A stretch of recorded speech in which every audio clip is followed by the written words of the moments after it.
Council.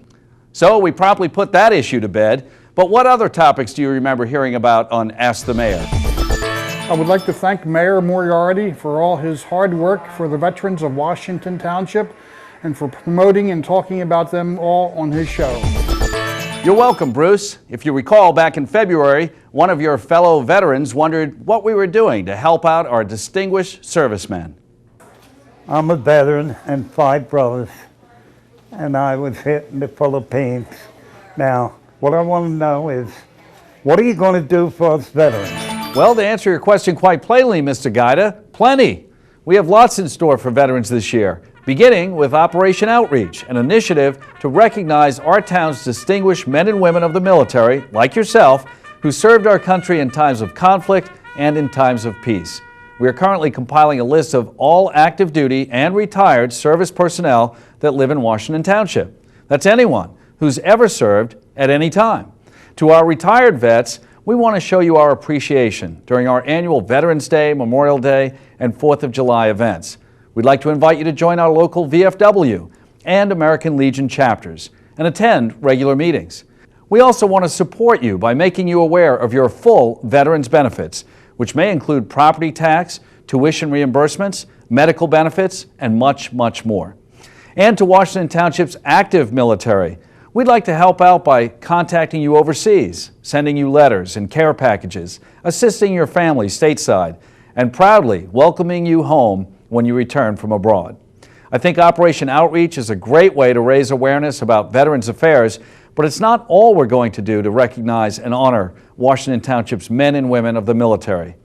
We're also planning improvements to our Veterans Park located on Herfield, Cross Keys Road. While these plans are still in the preliminary stages, they include lengthening of the Memorial Walk, installation of landscaping, and resurfacing of the Heroes Wall so that additional plaques can be erected on both sides of the wall. We truly hold our veterans in high regard, and we want to provide them the most fitting surroundings when we gather to honor them during community events and services.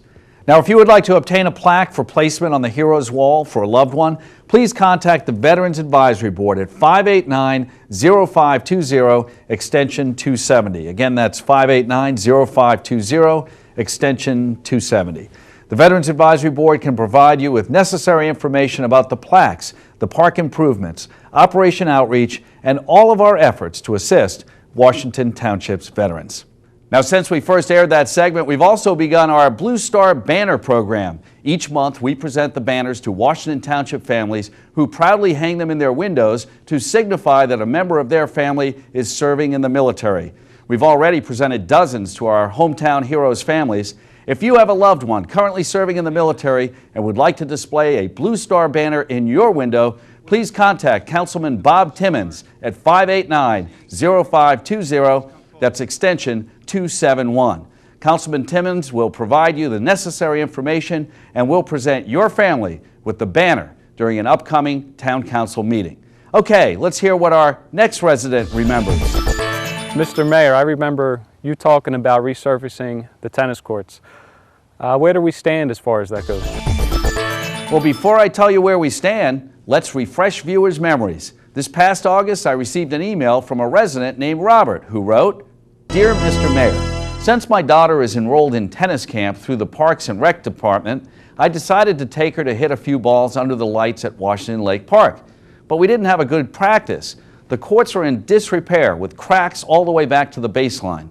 I pay good money in taxes. Can't we have these courts repaved? Respectfully, Robert O'Keefe."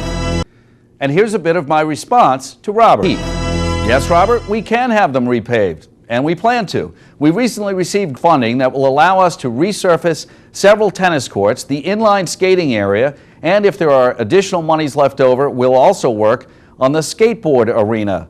Because you're right, those courts are looking pretty beat up. They haven't received an overhaul in about 10 years, and regular maintenance just can't keep up with all the wear and tear they take each season. Well, I have great news for you, Joe, and Robert, if you're watching. Contractors are currently working to bring those tennis courts back to playable condition. Back in August, they were riddled with cracks and divots, but no more.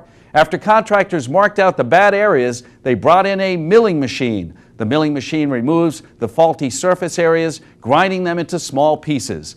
A second crew then applied a leveling course with 1.5 inches of surface material.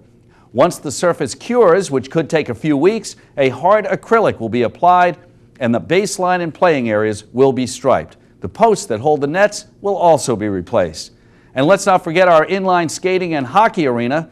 That also received extensive repairs. Old boards surrounding the rink were replaced and treated to a fresh coat of paint. The old fencing and benches will be replaced, and the skating area will receive the same extensive resurfacing as the tennis courts. And those aren't the only projects taking place in the park right now. You might remember last month when we mentioned on Ask the Mayor that the new hiking and biking trail that connects Washington Lake Park to the football fields on East Holly had begun. Well, guess what? Now it's almost complete. The new trail is a steady run from behind the amphitheater at Washington Lake Park to just behind the practice fields at the football complex.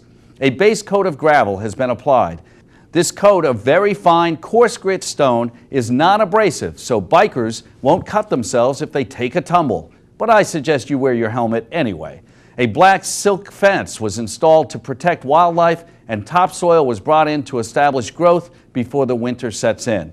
A beautiful bridge is being built off-site and will be installed about 500 to 600 feet into the walk, so passers-by can cross the wetlands safely and dryly. Once completed, the trail will make for a lovely stroll from one park to the next. Construction has also begun on our new girls softball equipment building. This 60 by 100 foot long steel building is designed strictly for storage, and work will be completed in varying stages.